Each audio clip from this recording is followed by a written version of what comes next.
Saudações, candidatos, tudo bem com vocês? Eu espero que sim. Seja muito bem-vindo a mais uma videoaula aqui no CPTEC. Aqui nesse canal eu preparo os jovens que têm interesse em fazer as provas para as escolas técnicas e para as escolas militares, tá bom? Neste vídeo nós vamos fazer a correção das questões de matemática do Colégio Federal Pedro II. Prova esta que aconteceu no ano de 2024 para ingresso no ano de 2025. Então, se você fez essa prova e você quer saber o que foi que você errou, o que foi que você não conseguiu fazer no dia da prova, aquela interpretação errada, aquele cálculo errado, aquele assunto que você não dominou no ensino fundamental e você errou nessa prova, essa prova é para você. E para você também que vai fazer uma edição futura do Pedro II. A primeira questão de matemática da prova do Colégio Pedro II desse ano aí foi a questão de número 11, porque as questões de número 1 ao 10 foram as questões de língua portuguesa. Alfredo passou 2 horas na academia usando fone de ouvido para se manter motivado. Ele dividiu esse tempo entre ouvir um podcast enquanto fazia musculação e ouvir música durante os exercícios cardiovasculares. Sabemos que o tempo que ele passou ouvindo podcast foi 28 minutos menor que o tempo que ele ouviu música. A duração do podcast foi de quanto? E aí, você conseguiu identificar o assunto dessa questão aí? Qual é o assunto? Trata-se de um probleminha do primeiro grau. Sim, probleminha do primeiro grau, em que nós podemos resolver da seguinte forma. Vamos escrever aqui duas expressões algébricas. Um que vai representar o tempo que ele passou ouvindo podcast e o outro que vai representar o tempo que ele passou ouvindo música. Tá bom? Então, a gente vai chamar o tempo que ele passou ouvindo música de x. E o tempo que ele passou ouvindo podcast, olha que interessante, x menos 28. Por quê, professor Luiz Antônio? Está aqui, gente, está explícito na questão. O tempo que ele passou ouvindo podcast foi 28 minutos menor que o tempo que ele ouviu música. Então, se o tempo que ele ouviu música foi x, o tempo que ele passou ouvindo podcast foi x menos 28. E a soma desses dois tempos tem que dar quanto? A soma desses dois tempos tem que dar 2 horas. Foi o que o problema falou para a gente. Então, se eu somar x com x menos 28, que são os tempos de música e podcast, respectivamente, tem que dar um total de 120 minutos, tá bom? Não esqueça, tá? Esse 28 aqui, ele está em minutos, então nós também temos que escrever as 2 horas em minutos, tem que estar na mesma unidade. E agora que nós temos aqui, nós temos uma equação do primeiro grau. Ao somar aqui, x mais x, nós vamos obter 2x. Esse 28 vai aparecer do outro lado, positivo, ou seja, somando. Então, um probleminha de primeiro grau bem tranquilo da gente resolver, tá vendo? Passar aqui para cima agora, 2x vai ser igual a 148. X, então, vai ser 148 dividido para 2. 148 dividido para 2 dá quanto? Dá 74, né? Então, nós temos 74 minutos, é o valor de x. Só que esse x aí é o tempo de música. E convém, é claro, nós transformarmos esses 74 minutos para horas e minutos, tá bom? O que dá, 1 hora e 14 minutos, tá bom? Mas esse foi o tempo de música, não é verdade? E ele não quer o tempo de música, ele quer a duração, de podcast, o tempo que ele passou ouvindo podcast, que é 28 minutos menor.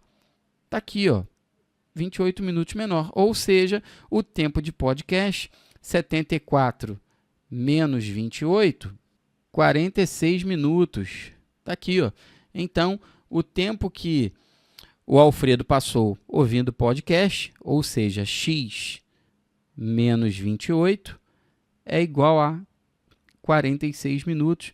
Com isso, a gente consegue responder a questão, achar aí o tempo que ele passou ouvindo o podcast, o gabarito, letra C, 46 minutos.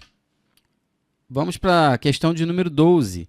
Determinada a ter uma vida mais saudável e ativa em 2024, Dona Ivanete, seguindo a orientação de sua médica, decidiu buscar aulas de natação no mar.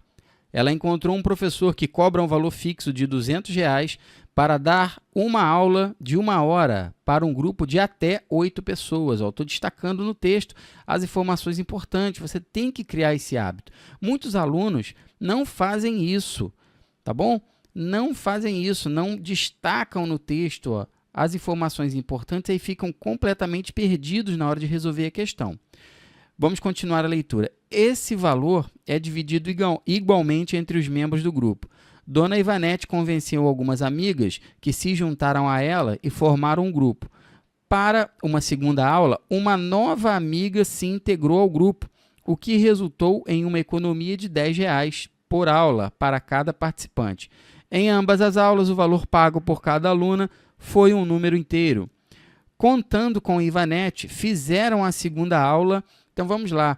Então, nós temos dois momentos. Nós temos um momento em que R$ 200 foi dividido para um grupo que eu não sei quantas pessoas são. Tá legal? O problema fala que esse R$ 200, ele é para 1 hora de aula, uma aula de 1 hora para um grupo de até 8 pessoas. Isso não quer dizer que foram 8 pessoas no primeiro grupo, tá bom? Então, suponhamos que o primeiro grupo tenha sido uma quantidade de X pessoas, tá bom? Então, no primeiro momento, R$ 200 foi dividido para X pessoas e cada pessoa pagou Y reais, tá bom? É claro que se a gente dividir 200 pela quantidade de pessoas, nós vamos ter o valor que cada um vai pagar, tá bom? Então, repetindo para você, no primeiro grupo foram X pessoas. Cada uma dessas X pessoas pagou um valor de Y reais, beleza? No segundo grupo, veja bem, na segunda aula, nós temos X mais uma pessoas. Por quê, professor Luiz Antônio? Porque a Ivanete, ela conseguiu uma nova amiga. Isso é explícito aqui, ó, uma nova amiga se integrou ao grupo, tá bom? Então, na segunda aula, os mesmos R$ 200 foram divididos para X mais uma pessoa. E com isso, o que aconteceu? O que resultou em uma economia de R$ 10 por aula para cada participante. Então, o valor nesse segundo grupo, para cada pessoa, já não foi mais Y reais, foi Y menos R$ 10, tá bom? Então, o que é isso aqui? Você conseguiu identificar? Isso aqui é um sistema de equações. É claro que esse sistema não é um sistema tão óbvio, né? Não é um sistema tão simples de resolver, tá legal? Mas você tem que fazer de novo, você tem que estudar, porque pode cair numa edição futura do Colégio Pedro II ou até numa outra prova que você tem interesse em fazer, como eu já mencionei aqui, IFRJ, FAETEC, Colégio Federal, Colégio Técnico da Universidade Rural. Então, você tem que estudar, não tem jeito. Bom, agora nós vamos resolver esse sistema de equações que você está vendo aí, ó. Resolver esse sistema de equações não é uma coisa tão difícil assim, tão de outro mundo, tá legal? Eu vou repetir o sisteminha aqui do lado para gente, tá bom? Ó, 200 dividido para x, isso dá y, e 200 dividido para x mais 1, isso dá y menos 10, tá bom? Então, eu vou substituir a primeira equação na segunda. Se você não domina muito resolução de sistemas de equações, cara, você vai ficar um pouquinho perdido. E até uma dica para você, ó, estuda sistemas de equações, estuda porque cai, tá legal? Então, a segunda equação vai ficar assim, ó, 200 dividido para x mais 1, igual, aqui a gente tem y, não tem? Mais y é quem? 200 dividido para x. Então, a gente fica com 200 dividido para x menos 10. Tá bom? Tá aqui, ó. O que foi que eu fiz? Nesse y aqui, eu substituí por 200 dividido para x. Porque 200 dividido para x é o y. É o que está dizendo a minha primeira equação aqui, ó. Beleza? E agora nós vamos resolver esta equação que você está vendo aí, ó, tá bom? Isso aqui vai cair, na verdade, numa equação do segundo grau, tá? É um sistema de equações do segundo grau. Não tem jeito, tem que estudar isso, tá? Tem que estudar isso. Eu sei que você não gosta de escutar isso, né? Ah, poxa, ele está falando que eu tenho que estudar isso. Pô, mas eu nunca vi isso no ensino fundamental, eu nunca vi isso. Eu recebo vários comentários aqui no nosso canal desse tipo aí, nesse sentido. Professor, eu nunca estudei problemas do segundo grau, como é que eu vou fazer a prova? Cara, você tem que ler o edital, e estudar, resolver, não tem jeito. Vamos lá então, vamos colocar um número 1 aqui, que é o denominador desse 10, e vamos resolver. O MMC entre os denominadores, ó, x mais 1 e x, é o produto deles, tá bom? É x que multiplica x mais 1. Então, nós vamos ter aqui, ó, uma equação com 3 frações, ó, 3 frações. E o novo denominador vai ser x que multiplica x mais 1, x que multiplica x mais 1, x que multiplica x mais 1. Vamos lá. Agora, esse novo denominador dividido por x mais 1, isso vai dar x, que multiplicado pelo 200 lá em cima, aqui, ó, 200 vezes x.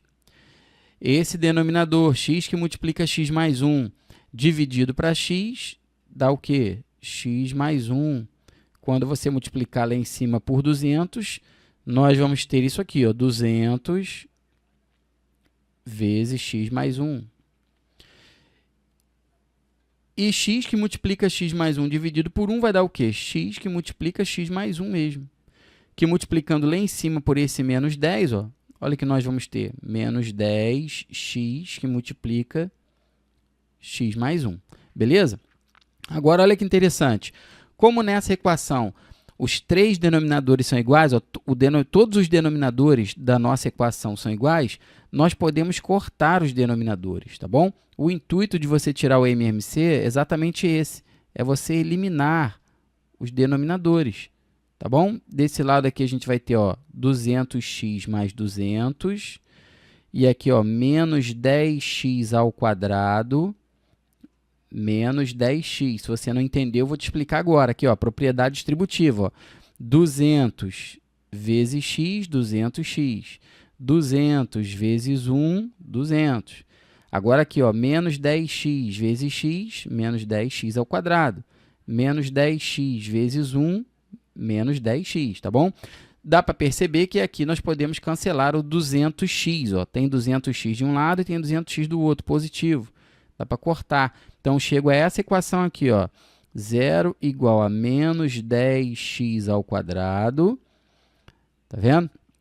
Menos 10x mais 200. É claro, você já deve ter visto eu fazer aqui no canal, se você já acompanha a gente aqui, que dá para dividir todo mundo por menos 10, né? Todo mundo aqui é divisível por menos 10, então eu vou fazer essa divisão. Aqui, ó, divide todo mundo por menos 10 para facilitar, para melhorar a nossa equação. Então, a gente fica com 0 igual a 1x ao quadrado mais x menos 20. E aqui a gente vai ter que resolver essa equação do segundo grau. Quais são os coeficientes dessa equação do segundo grau? Vamos lá. Quais são A, o B e o C? O A é 1, o B é 1 e o C é menos 20. Equação do segundo grau, eu espero que você também domine, não é verdade? Ó, vamos calcular o delta. Ó, B ao quadrado menos 4AC. Olha lá. Então, ficamos com 1 mais 80, ou seja, o nosso delta é 81. Fórmula de Bhaskara agora, menos B mais ou menos raiz de delta dividido para 2A. Então, as raízes vão ser menos 1 mais ou menos 9 dividido para 2. x1, quem vai ser o nosso x1? 8 dividido para 2, 4. Quem vai ser o nosso x2? Vai ser menos 10 dividido para 2, menos 5. Só que como o x na nossa questão é uma quantidade de pessoas, essa raiz aqui para a gente não serve, né, pessoal? Por quê? Porque não tem uma quantidade de pessoas negativa, então essa aqui não serve, tá bom? Então, a gente já pode eliminar essa daqui. Logo, chegamos à conclusão que o valor de x é quanto? O valor de x é 4. E agora a gente vai voltar lá na nossa questão, tá bom? Vamos voltar lá na nossa questão. Está aqui em cima a nossa questãozinha, ó. Já calculei o valor de x, tá bom? O valor de x do primeiro grupo aqui, ó, é x pessoas, então 4, tá bom? Na primeira aula participaram 4 pessoas, mas o problema quer saber, contando com o Ivanete, fizeram a segunda aula, quantas pessoas? X mais 1, tá bom? X mais 1. Como o nosso valor de x foi 4 na primeira aula, o valor da segunda aula, a quantidade de pessoas da segunda aula foram 5. Esse 5 aqui, pessoal, não tem nada a ver com aquele menos 5 que nós encontramos lá, tá bom? O gabarito está aqui, ó, letra D. Questão de número 13, um professor de educação física acompanha um aluno na execução de um exercício físico. Como ilustra o esquema a seguir? Tá aí. Então, observe que essa figura, esse quadrilátero que foi formado aqui, o quadrilátero ABCD, tá vendo? Aparece aqui, ó, aparece aqui no aparelho, ó. É um quadrilátero formado pelas pernas do aluno, tá vendo? E o aparelho. Tá aqui, ó, o quadrilátero aqui destacado. Tá? Esse quadrilátero ele foi reproduzido aqui para você poder interpretar e te ajudar na resolução da questão. Sabe-se que na figura os pontos A, B, C e D são coplanares. Os ângulos ADC e ABC são retos e as medidas de AB, AD e DC são respectivamente 25, 39 e 52. Eu já vou colocar isso no nosso desenho. Então, AB vale 25, tá aqui, ó. 25, AD vale 39, DC vale 52, DC vale 52. Provavelmente ele vai pedir o valor de BC, e foi isso mesmo, né, que ele pediu. Tá aqui, ó. A medida do segmento BC vale quanto? Então aqui no BC eu vou colocar um X aqui, ó. Tá bom? Então, não sei se você conseguiu identificar o assunto da questão, tá? Mas trata-se da utilização, né, do raciocínio, onde nós vamos utilizar o Teorema de Pitágoras para resolver essa questão aí. Por quê, professor Luiz Antônio? Eu já ouvi dizer que o Teorema de Pitágoras ele só é aplicado em triângulos retângulos. Sim, sim, candidato. Você está completamente cheio de razão, coberto de razão. Tá? O Teorema de Pitágoras ele pode ser utilizado em triângulos retângulos. Mas, professor Luiz Antônio, nós não temos aí um triângulo retângulo, mas a gente vai fazer aparecer. Porque se você esticar uma linha, ó, do ponto C até o ponto A, você faz aparecer 2 triângulos retângulos. Um triângulo retângulo aqui em cima, tá vendo? E um triângulo retângulo aqui embaixo. E nesses 2 triângulos retângulos, a hipotenusa é comum. Você percebeu? Que a hipotenusa é exatamente esse segmento de reta AC aqui, ó. Beleza? Isso aqui é a hipotenusa. Essa hipotenusa eu vou chamar de Y, tá? É uma incógnita auxiliar. E aí nós vamos utilizar o Teorema de Pitágoras, vamos aplicar o Teorema de Pitágoras nos 2 triângulos, no triângulo ABC e no triângulo ADC, tá certo? É isso que eu vou fazer. Tá aí, no triângulo ABC, veja bem, ó, o quadrado da hipotenusa é igual à soma dos quadrados dos catetos. No ADC, a hipotenusa é Y e os catetos são x e 25. E no triângulo ADC, a gente tem aqui, ó, o quadrado da hipotenusa é igual à soma dos quadrados dos catetos. No triângulo ADC, a hipotenusa também é y e os catetos são 52 e 39. Bom, agora nós podemos igualar uma coisa com a outra, né? Nós podemos igualar. Já que isso aqui é y ao quadrado, isso aqui tudo também é y ao quadrado, nós podemos igualar uma coisa com a outra. Ou seja, nós vamos escrever que x ao quadrado mais 25 ao quadrado é igual a 52 ao quadrado mais 39 ao quadrado. E agora não tem jeito, né, pessoal? Agora tem que fazer conta, né? Então tá aí, pessoal, ó, o 52 ao quadrado deu isso aqui, 2.704. O 39 ao quadrado deu 1.521. E o 25 ao quadrado deu 625, que passando para o outro lado da igualdade, né, vai negativo, ficou menos 625. Bom, efetuando esses cálculos aí, pessoal, nós vamos chegar a isso aqui, ó, que x ao quadrado vai ser igual a 3.600. Repetindo para você, aqui, ó, 2.704 mais 521 menos 625 deu esse 3.600 aqui. E agora, para a gente descobrir o valor de x, é só a gente extrair a raiz positiva de 3.600, que é 60. E com isso, acabou o valor de x, que é a medida BC, lá que eu chamei aqui, ó, tá bom? Na nossa questão, vale 60 centímetros. Acabou a nossa questão. Gabarito, ó, letra C. Questão de número 14, vamos lá. Em todas as faixas etárias, a corrida ajuda a melhorar o condicionamento cardiovascular e reduzir a mortalidade geral, a controlar o peso, a melhorar a densidade óssea, a força e coordenação muscular, além de reduzir o estresse e melhorar a saúde mental, diz Daniele Ponzio. E a fonte dessa informação está aqui, é uma notícia, né, de um site, tá ok? Agora que vem a questão.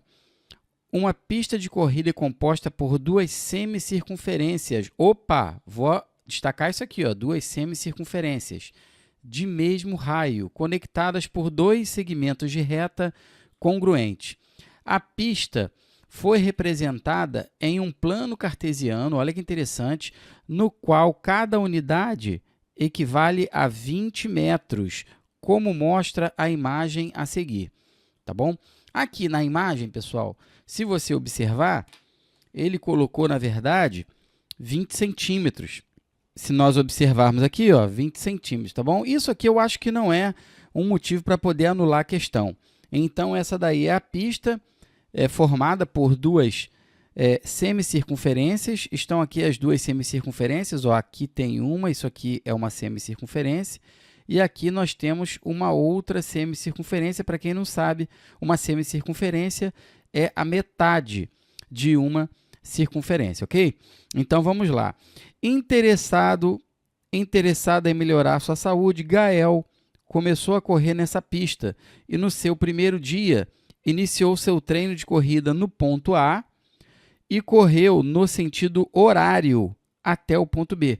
Então, o Gael começou o treino dele aqui no ponto A. Ó. No sentido horário, fez essa semicircunferência aqui. Aí depois fez esse trajeto aqui, ó, que é um trajeto retilíneo. E depois essa metade da semicircunferência, ou seja, 1/4 de circunferência. Esse aqui foi o trajeto feito pelo Gael, ó, tá vendo? Foi o que o que a questão está falando para a gente aí. Parou no ponto B, beleza? Adotando π como aproximadamente 3, a distância aproximada percorrida por Gael foi de quanto? Então, nós temos que calcular a distância percorrida pelo Gael nesse trajeto aí do ponto A até o ponto B, nessa trajetória rosa que eu fiz para você no desenho. Para resolver essa questão com tranquilidade, você tem que conhecer a fórmula do comprimento da circunferência. Eu não sei se você já estudou isso, né? Eu não sei se você é aluno de 8º ano, se você é aluno de 9º ano ou de 1º ano do ensino médio. De qualquer forma, está no edital. Comprimento de uma circunferência. Para calcular o comprimento de uma circunferência, a fórmula matemática é essa daqui, ó. C de comprimento da circunferência é igual a 2πr, onde esse r é o raio da circunferência, tá bom?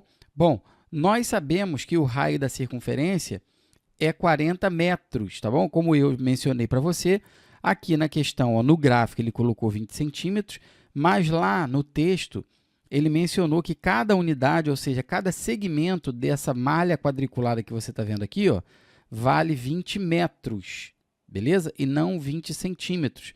Eu acredito que vai ter aluno que vai querer entrar, ou deve ter entrado com recurso nessa questão, porém, eu penso que não é um motivo assim para anular a questão. É possível resolver a questão, gente, desconsiderando esse 20 centímetros aqui, considerando 20 metros. O nosso raio em questão, ele vale 40 metros, tá bom? Por que ele vale 40 metros, professor Luiz Antônio? Simples, pessoal, porque se cada segmento que você está vendo na malha quadriculada aí vale 20 metros, aqui nós temos, ó, 2 segmentos.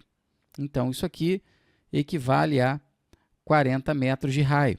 Então, é possível calcular o comprimento dessa semicircunferência, não é? A gente tem que saber calcular o comprimento dessa semicircunferência e depois calcular o comprimento total percorrido pelo Gael. Aí, lembrando que esse trecho retilíneo aqui, ó, é muito fácil de calcular, né? Esse trecho retilíneo aqui, que fez parte da trajetória do Gael, aqui nós temos 6 segmentos de 20 metros. Logo, cara, aqui a gente vai ter um total de 120 metros percorridos, tá bom? Vamos calcular o comprimento da circunferência agora? Vamos lá, ó. 2 vezes 3 vezes 40. Por que 2 vezes 3? O problema falou para a gente que é para considerar a aproximação de π igual a 3. Vamos calcular agora essa trajetória curvilínea aqui, ó, do ponto A até esse ponto aqui, que é o início da trajetória retilínea, tá legal? Ao calcular o comprimento da nossa circunferência aqui, ó, 2 vezes 3, 6, e 6 vezes 40, aqui a gente tem 240 metros. Porém, esse 240 metros aqui é o comprimento de uma circunferência inteira, tá bom? E aqui nós temos a metade de uma circunferência, portanto, aqui são 120 metros percorridos. Agora, lá na última trajetória curvilínea, aqui nesse trecho aqui, que também é uma curva, tá bom? É a metade de 120. Então, nós temos 60 metros. Beleza? Então, tá aí.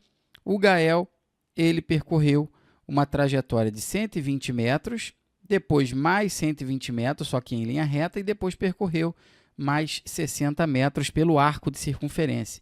E agora nós vamos somar tudo, né? Nós vamos somar 120, mais 120, mais 60, pessoal.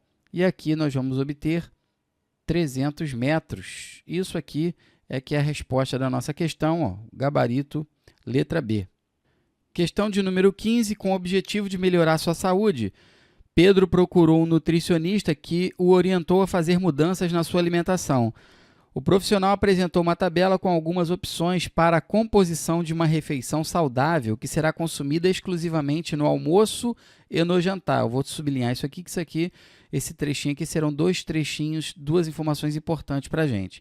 Então, na tabela, nós temos aqui na primeira coluna os grupos alimentares, ou seja, fontes de carboidrato, fontes de proteína e legumes e verduras. E depois nós temos as opções, ó, opção 1, opção 2, opção 3 e opção 4. Por exemplo, são 4 fontes de carboidrato: cuscuz nordestino, arroz integral, quinoa e purê de batata, beleza? Então, essa tabela aí vai servir para a gente resolver a nossa questão. Aí depois, vamos continuar a leitura da questão. Pedro iniciou sua dieta no almoço do dia 1º de janeiro de 2024. As refeições foram formadas por uma, que é importante, ó, vamos destacar isso. As refeições foram formadas por uma opção de cada grupo alimentar apresentado na tabela. Ele consumiu 2 refeições por dia, almoço e jantar, até esgotarem todas as possibilidades. Se Pedro nunca repetiu uma refeição, o último dia dessa dieta, qual que foi o último dia dessa dieta? Bom, então vamos pensar da seguinte maneira. Vamos lá. Nós temos o primeiro grupo alimentar, que são as fontes de carboidratos. Então, vou escrever aqui, ó, carboidratos. O segundo grupo alimentar é o grupo das proteínas. E o último grupo alimentar, legumes e verduras, tá bom? Vou escrever assim, vou abreviar. Bom, quantas opções de carboidrato podem ser escolhidos? Nós temos 4 opções de carboidrato, tá bom? Aqui, ó, primeira opção, segunda opção, terceira opção ou quarta opção. Então, são 4 opções. Então, eu tenho 4 opções de carboidrato. Quantas opções de proteínas? 4 opções de proteínas e 4 opções de legumes e verduras. Bom, para saber o total de refeições diferentes que podem ser formadas, basta nós multiplicarmos 4 vezes 4 vezes 4, ou seja, a quantidade de opções de carboidratos vezes a quantidade de opções de proteínas vezes a quantidade de opções de legumes e verduras. Com isso, nós vamos obter um total de 64, ou seja, são 64 refeições distintas que podem ser formadas. Esse princípio, pessoal, esse tipo de questão é um tipo de questão chamado, esse método, né, para resolver, essa estratégia para resolver essa questão é chamada de princípio multiplicativo. Vou até colocar aqui para você, ó, princípio multiplicativo. É um princípio onde você utiliza apenas uma multiplicação para resolver questões, tá bom? Isso é mais trabalhado no ensino médio, mas está nas componentes curriculares do ensino fundamental também, 6º ano, 7º ano, resolução de problemas, gente, ou seja, utilização de multiplicação para resolver problema.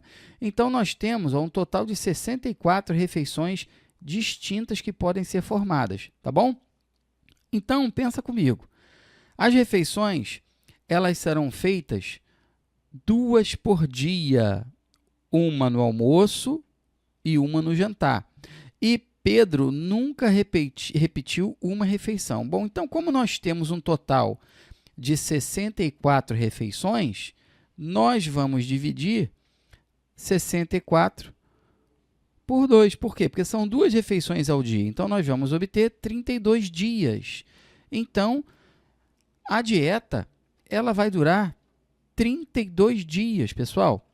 Esse é o significado desse resultado. Agora, vamos pensar. Que dia que a dieta começou? Qual foi? Acha no texto aí. No dia 1º de janeiro de 2024. Tá bom? Você tem que saber que janeiro é um mês que tem 31 dias.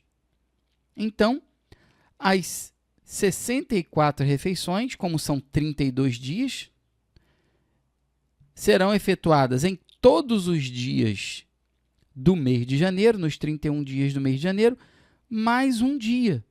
Ou seja, esse mais um dia vai ser que dia?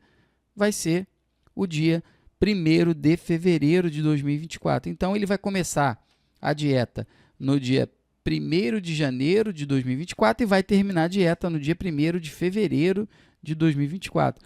Porém, você tem que saber que do dia 1º de janeiro até o dia 1º de fevereiro não são 30 dias, tá bom?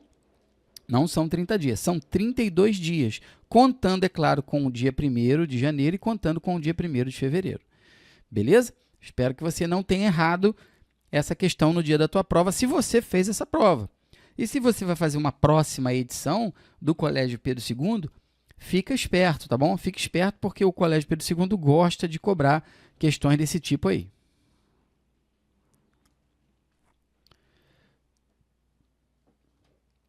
Questão de número 16. O manganês é um nutriente essencial envolvido na formação dos ossos e no metabolismo de aminoácidos, colesterol e carboidratos. Observe a tabela a seguir, que lista a quantidade de manganês em miligramas presente em 100 gramas de diversos tipos de banana. Então, nós temos aqui diversos tipos de banana. Pessoal, banana da terra, banana figo, nem sabia que existia. Banana maçã, banana nanica, banana ouro, banana pacova, é isso? Acho que é isso, pacova, também nunca ouvi falar.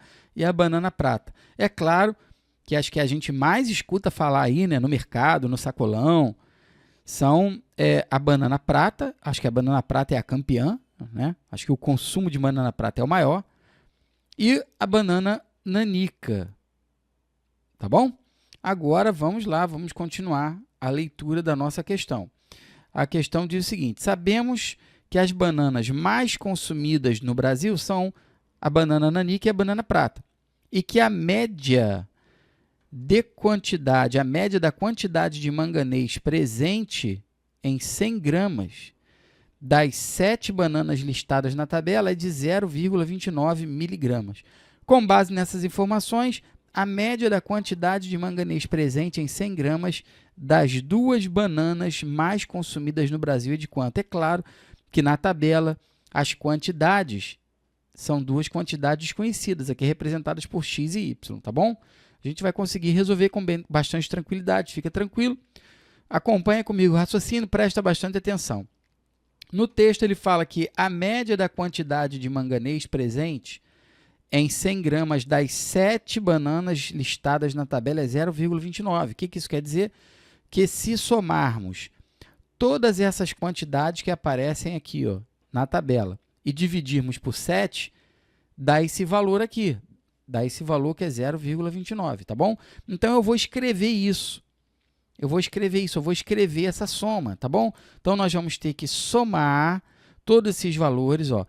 0,16 mais 0,21 mais 0,60 mais x mais 0,09 mais 0,41 mais y, dividir por 7 e igualar a 0,29. É isso que nós temos que fazer. Então, eu somei aqui, ó, os valores que aparecem na nossa tabela e obtive 1,47, tá bom? Então, vamos lá. 1,47 aqui no cantinho, mais x mais y, isso aqui é a soma das quantidades de manganês presentes nas 7 bananas mais consumidas, tá bom? Ou seja, a soma de todos esses valores aqui está expressa aqui. Dividindo essa quantidade por 7, nós vamos obter a média que foi dada, que é 0,29. Beleza? Com isso, eu consigo equacionar o problema. Então, aqui, ó, olha que a média que ele falou para a gente, 0,29. É a média da quantidade de manganês presente em 100 gramas das 7 bananas listadas na tabela. Então, agora, o que eu vou fazer? Vou passar esse 7 que está de um lado dividindo, ele vai para o outro lado multiplicando. Tá bom? Então, nós vamos multiplicar 0,29 vezes 7. E vamos obter isso aí, ó. 1,47 mais x mais y igual a 2,03. Tá bom, pessoal? Então, repetindo para você, eu mandei esse 7 que está de um lado dividindo, mandei lá para o outro lado multiplicando 0,29, obtive 2,03. Agora, vou chegar à conclusão que o valor de x mais y é 2,03 menos 1,47. Então, a soma dos valores x mais y que aparece na tabela é 0,56. Fiz o cálculo aqui no cantinho, aqui em cima para você já, ó. Beleza? Então, pessoal, chego à conclusão que x mais y é igual a 0,56. Agora, olha o que o problema pediu lá no finalzinho, ó, que está até destacado aqui, mas eu vou ler e vou destacar de novo para você. Com base nessas informações, a média da quantidade de manganês presente em 100 gramas das 2 bananas mais consumidas no Brasil é de quanto? Então, ele quer, pessoal, a média entre os valores x e y. Esses dois valores x e y aqui na tabela que são desconhecidos, eu não sei que valores são esses, mas eu sei que a soma deles dá 0,56. Como é que a gente calcula a média aritmética de dois valores? A gente soma os dois valores e divide por 2. É assim que a gente calcula a média aritmética, tá bom? Só que x mais y eu já sei que é 0,56, que dividido por 2 vai dar 0,28. Acabou a nossa questão, pessoal. Então, é só você repetir, faz de novo, coloca no papel. Não tem jeito. Vai fazer a próxima edição do Colégio Pedro II, ou do Cefet, FRJ. Essa aula serve como uma revisão, serve como um reforço na sua preparação. Tá legal? E para de ficar repetindo que a prova é difícil. Para de ficar falando que questão X ou questão Y é muito difícil, eu não vou conseguir aprender. Vai conseguir sim. Só que você tem que colocar um propósito na tua vida. Você tem que sentar para estudar todos os dias e refazer essa questão mais de uma vez. Esse é o segredo. Questão de número 17, vamos lá. Observe a tabela a seguir, que informa a quantidade aproximada em gramas de carboidratos, proteínas e lipídios em uma porção de 100 gramas de cada alimento. Então, no quindim, ó, 100 gramas de quindim tem 46 gramas de carboidrato, 5 gramas de proteínas e 24 gramas de lipídios. 100 gramas de morango tem 7 gramas de carboidrato, 1 grama de proteína e nenhum grama, 0 gramas de lipídios. Beleza? Agora, vamos continuar a leitura da questão. Cada 1 grama de carboidrato ou de proteína possui 4 quilocalorias. enquanto cada 1 grama de lipídio possui 9 quilocalorias.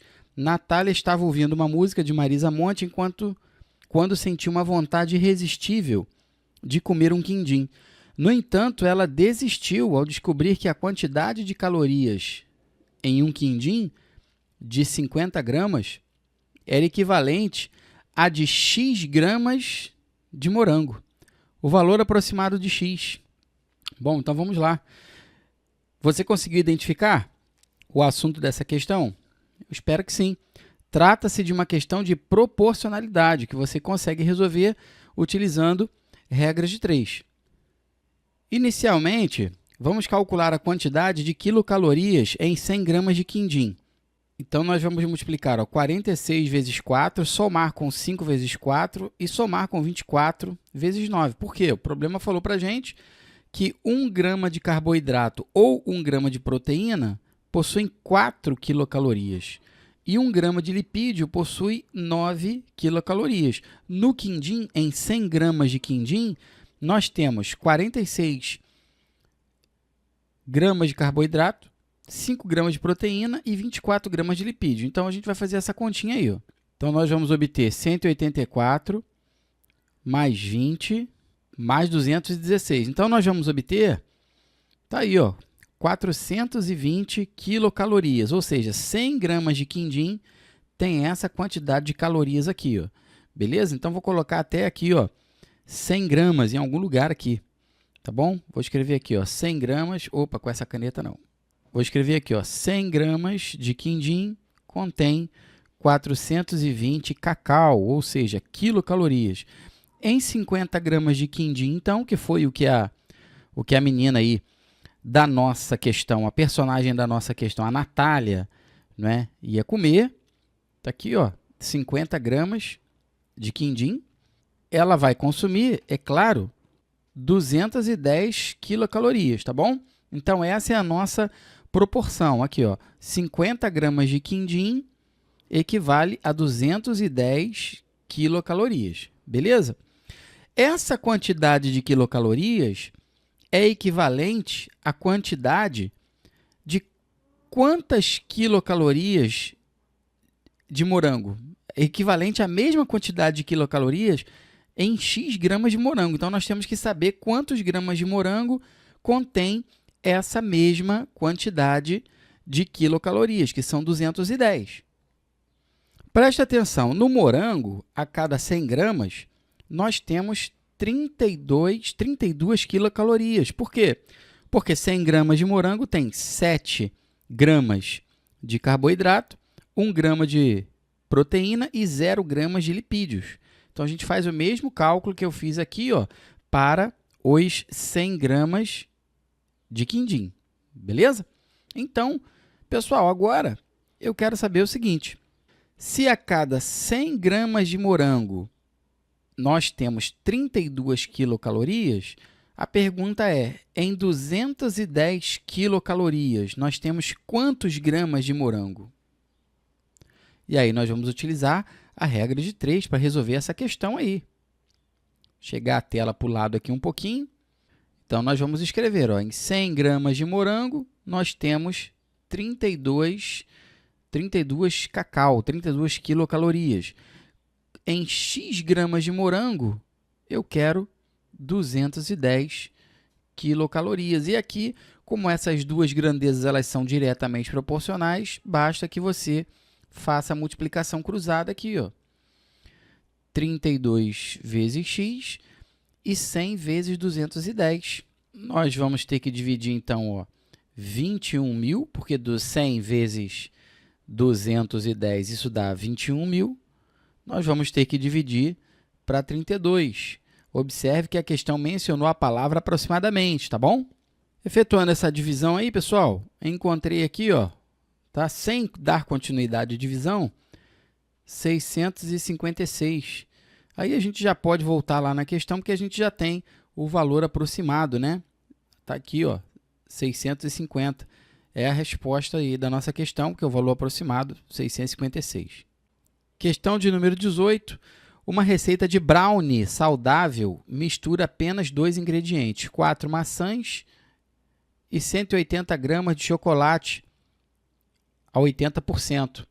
Chocolate com 80% de cacau em sua composição. Leonard, eu acho que a pronúncia é essa, gostaria de preparar essa receita, mas verificou que possuía em sua casa apenas chocolate 90%. A quantidade de chocolate 90% que Leonard deverá utilizar para adaptar a receita de modo a manter a proporção de cacau da receita original é de quanto? Bom, então, pessoal, primeiro nós temos que calcular 80% de 180 gramas para saber qual é a quantidade de cacau que nós precisamos. Então, eu vou fazer assim, ó, 80 sobre 100 vezes 180. Se você não sabe, é assim que a gente calcula 80% de 180. Aqui nós vamos poder simplificar, ó, um zerinho do 180 com um zerinho do 100 e um zerinho do 80 com um zerinho do 10 sobrou aqui embaixo. Ou seja, 8 vezes 18 é a continha que a gente tem que fazer. E 8 vezes 18, isso dá 144. O que quer dizer isso, pessoal? Em 180 gramas de chocolate a 80% de cacau, nós temos 144 gramas de cacau. Agora é o seguinte, esses 144 gramas de cacau ele tem que ser mantido na receita, tá bom? E ele representa 90% de um outro tipo de chocolate. Quero saber quantos gramas nós temos nesse novo chocolate, nessa nova composição, o outro chocolate. Então, agora a gente faz assim, ó, 140 gramas de cacau está para 90% e eu quero saber o x gramas de cacau está para 100%. Outra questão envolvendo, tá vendo? Proporcionalidade, tranquilo, né? Agora a gente vai multiplicar cruzado, ó. 90 vezes x, o que dá 90x, e aqui 144 vezes 100. Então, vamos deixar na forma de multiplicação, ó, 144 vezes 100. Podemos simplificar ó, um zerinho da direita do 100 com um zerinho da esquerda do 90. E vamos dividir 144 vezes 10 por 9, tá bom? Essa divisão aqui, ó, 144 por 9, ela dá exata. Ela dá 16. Fiz até a continha aqui em cima já para você. Ó. Tá vendo como é que faz prova? É assim que faz prova. Tem que fazer conta, não tem jeito. No dia da prova não pode usar a calculadora. Você tem que fazer conta. Tem que ter habilidade de fazer conta rápida. Então, 144 por 9 deu 16, que vamos multiplicar por 10, que vai dar 160. E aí, acabou a nossa questão. Então, o gabarito letra A, 160 gramas. Vamos lá, pessoal. Questão 19, questão mais difícil dessa prova. Pelo menos eu acho, né? Para aluno de nono ano, eu acho que essa questão foi uma questão muito pesada. Eu conheço aluno de ensino médio que não consegue resolver questão desse nível aí. Vamos ler a questão? Vamos lá? Taperebá cajá. Encontrado na região amazônica, o taperebá é um fruto amplamente consumido, em função do sabor agradável, boa composição nutricional e presença de carotenoides, acho que é isso, né? A comercialização como polpa congelada é a forma de beneficiamento mais usual no Brasil. Bom, agora que vem a questão. Um mercado local compra pacote de 400 gramas de polpa de taperebá por R$ 5,00 cada e realizou um estudo ao longo de 4 semanas, variando o preço de venda para observar o impacto nas vendas semanais. Os dados são apresentados na tabela a seguir. E aí essa tabela aí foi a tabela que o Pedro II apresentou. Então, na primeira coluna da nossa tabela, nós temos o preço por embalagem. E na segunda coluna, nós temos as quantidades de embalagens vendidas em uma semana. Suponha que, para cada redução de 50 centavos no preço por embalagem, 10 pacotes a mais são vendidos por semana. Com base nessas informações, o lucro obtido em uma semana, se a receita total, isso aqui é muito importante, for de R$ 2.880, será de... Então, ele quer o lucro obtido em uma semana se a receita total for de R$ 2.880. Até a interpretação dessa questão, pessoal, é difícil. Vamos analisar o seguinte, ó, preço por embalagem. Quando o preço por embalagem é de R$16, na nossa tabela, a gente percebe que foram vendidas 160 embalagens nessa semana. Na semana seguinte, diminuindo para R$15,50, foram vendidas 170 embalagens, R$15 foram vendidas 180 embalagens, R$14,50 foram vendidas 190 embalagens. Então, você percebe que, para uma redução de 50 centavos por embalagem, é vendido 10 embalagens a mais. Isso está até no texto, não é verdade? Então, o que acontece? Nós podemos relacionar o preço da embalagem com a quantidade de embalagens vendidas por semana, tá bom? E essa redução, ela é linear, tá bom? Por que ela é linear, professor Luiz Antônio? Aqui, ó, reduziu aqui 50 centavos, aqui 160 embalagens, reduziu aqui 50 centavos, aqui, ó, 10 embalagens a mais, tá vendo? Então, essa relação entre a redução do preço por embalagem e o aumento na quantidade de embalagens vendidas é uma relação linear. Isso quer dizer que o preço está em função da quantidade de embalagens vendidas e essa função é uma função linear, uma função que representa uma reta decrescente. Eu vou mostrar para vocês aqui, ó. Quando o número de embalagens, ó, foi 160, tá? Observe que o preço, vou colocar o preço aqui, ó, foi de R$16. Quando o número de embalagens foi 170, ou seja, o número de embalagens vendidas aumentou em 10. O preço diminuiu 50 centavos, o preço foi para R$15,50, tá vendo? Quando o preço foi para R$15, o número de embalagens aqui, ó, é de R$180, tá vendo?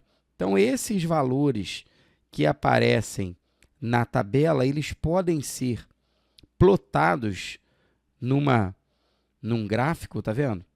Onde o número de embalagens está no eixo horizontal e o preço está no nosso eixo vertical. Então, o que acontece? Eu preciso dessa função, eu preciso encontrar essa função que representa o preço em função do número de embalagens. Como é uma reta, é uma função do tipo y igual a x mais b. Então, como eu falei no início dessa questão, eu achei essa questão bem puxada para aluno de 9º ano, né?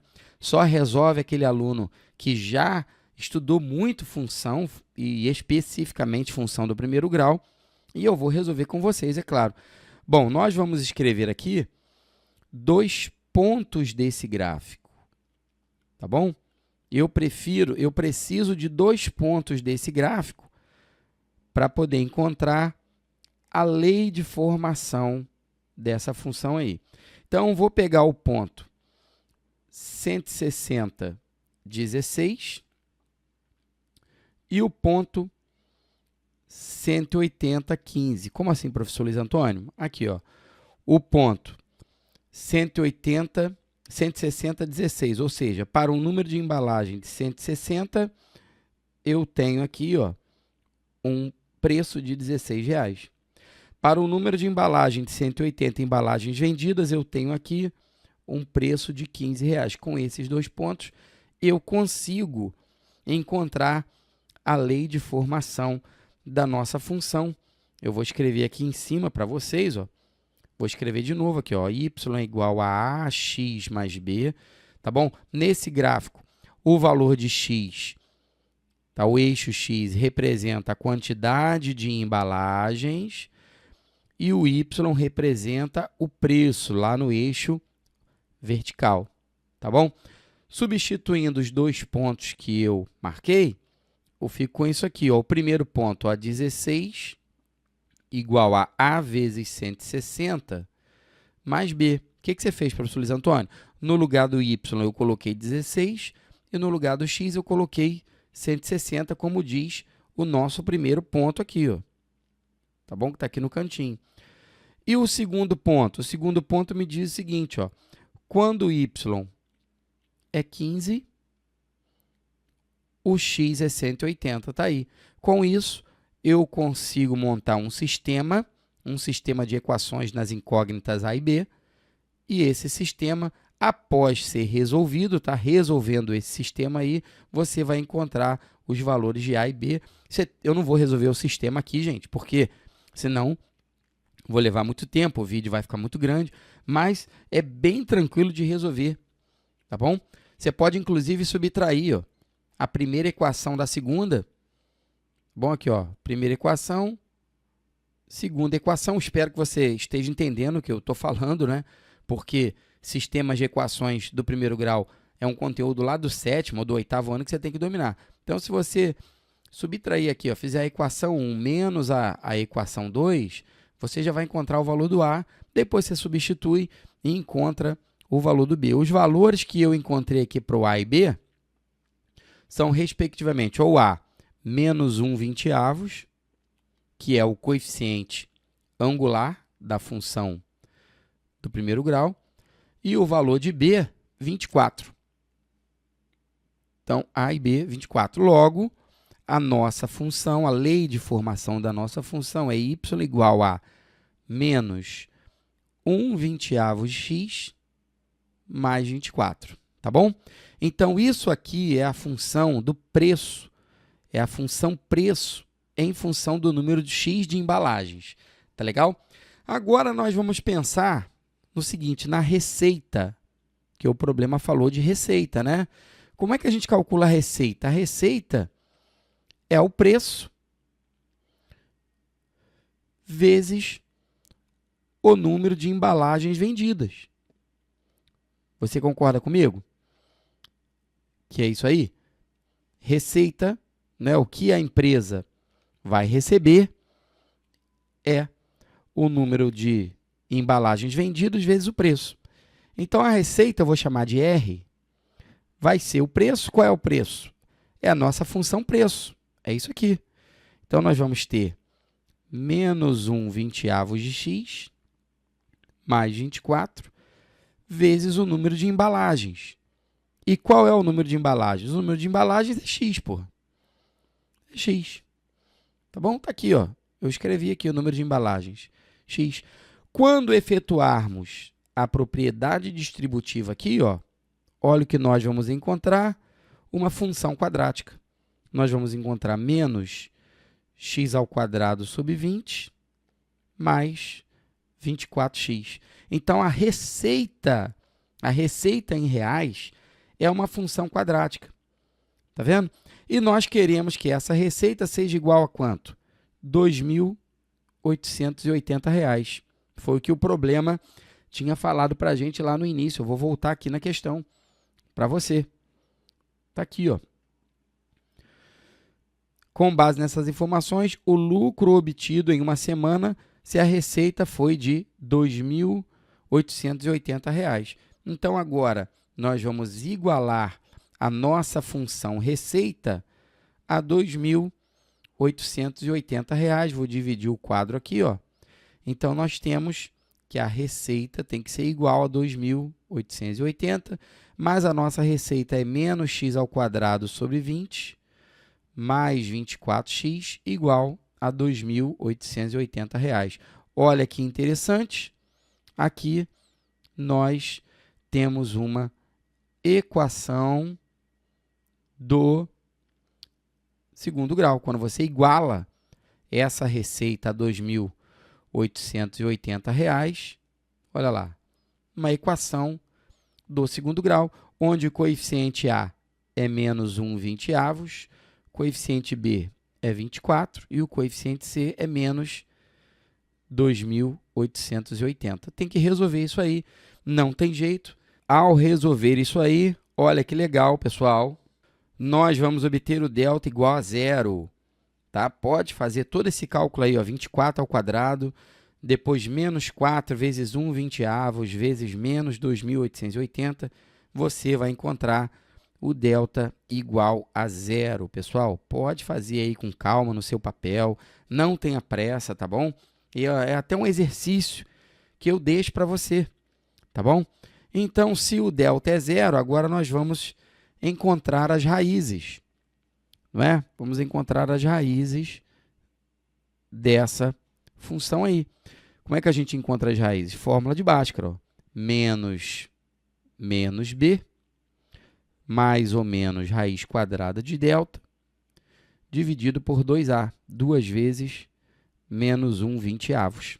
Quando o delta é zero, você tem que saber que o valor das duas raízes são iguais, tá bom? Você vai encontrar, então, aqui, ó, uma única raiz, que é 240. Então, pessoal, para 240 embalagens, a receita, tá bom? Foi 2.880. Só que ele quer saber o lucro. O problema perguntou do lucro, tá bom? Lucro é sempre a receita menos as despesas, correto? A receita, R$ 2.880, e as despesas é o custo, tá bom? Que é 240 vezes 5. Professor Luiz Antônio, por que vezes 5? Isso está no problema, pessoal. Isso está no problema, está lá no texto do nosso problema. O problema falou isso lá, ó, que o mercado local compra pacotes por R$ 5,00 cada.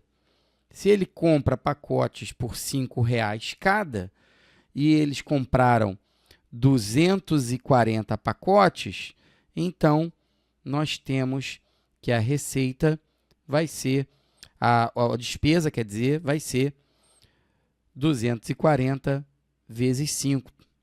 Tá aí.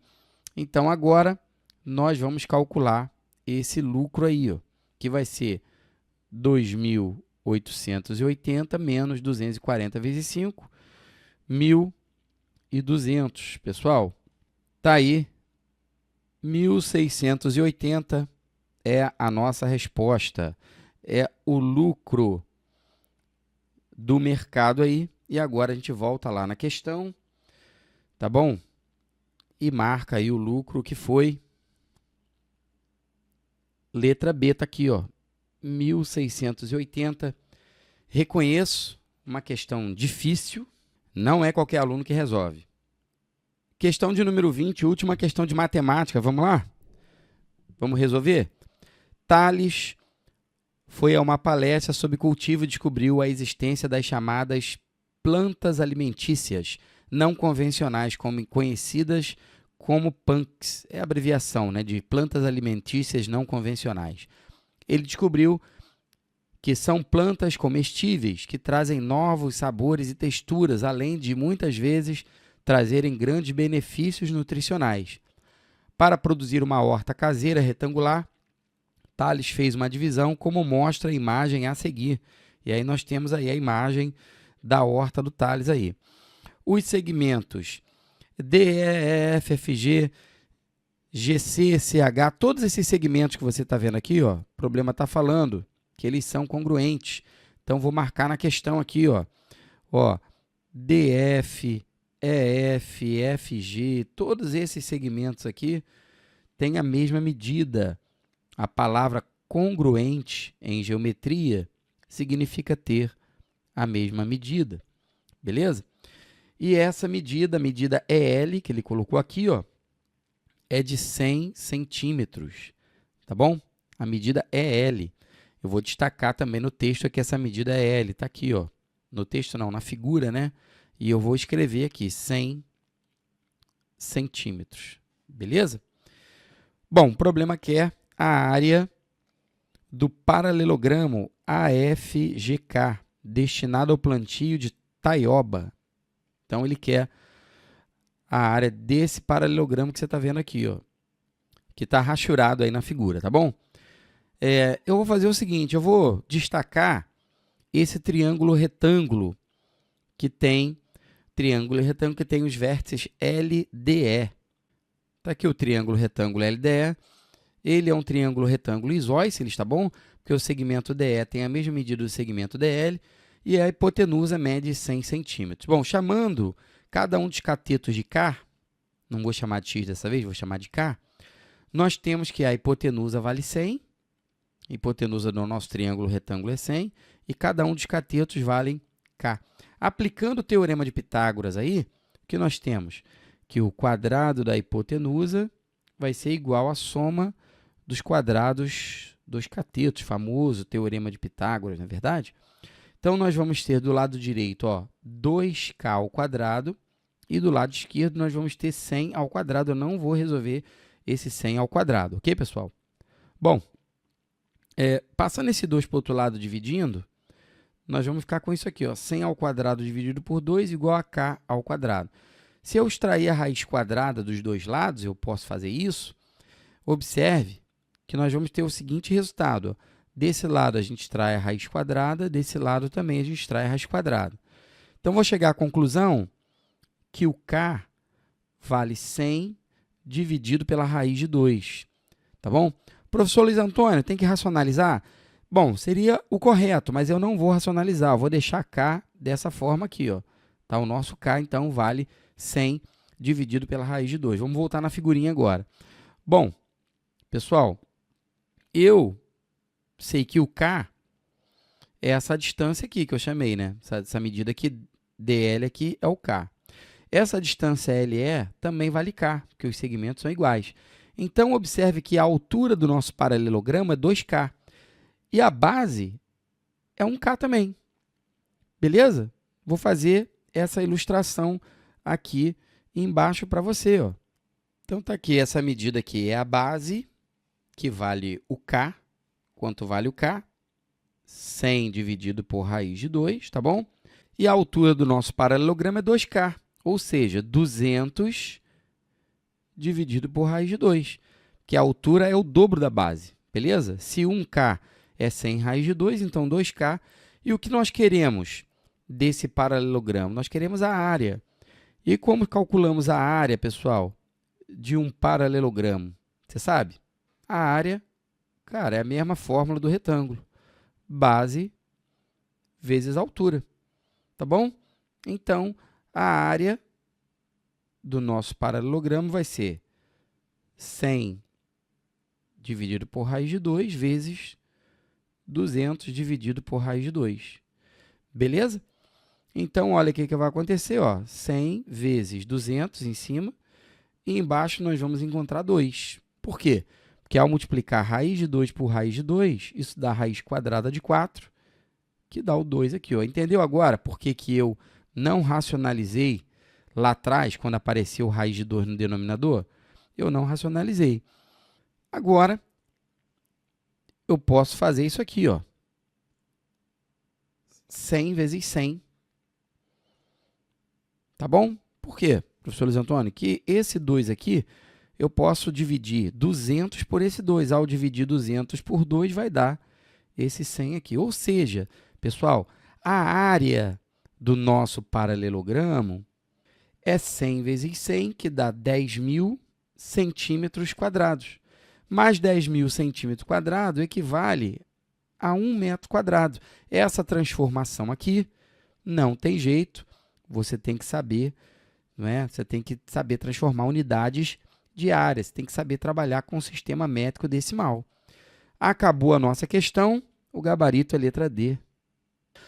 Olha, candidato ao Colégio Pedro II, eu reconheço que essa prova não é uma prova bananada, não é uma das provas mais fáceis, se tratando de uma escola técnica, de uma escola federal, não é?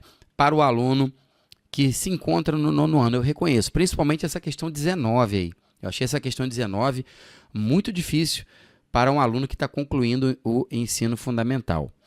Mas vejamos pelo lado bom da coisa. Uma prova difícil, a média não fica alta, a média fica baixa. Então, você não precisa acertar muitas questões para você ser classificado, para você entrar. Eu acredito que o aluno que tem acertado aí umas 5 questões dessa prova, dessas 10 questões, mais 5, tenha sido convocado para correção da redação, porque o Pedro II tem isso também, né? Só é chamado para correção da redação as melhores notas. Acho que eles chamam o triplo ou o quádruplo do número de vagas para correção da redação.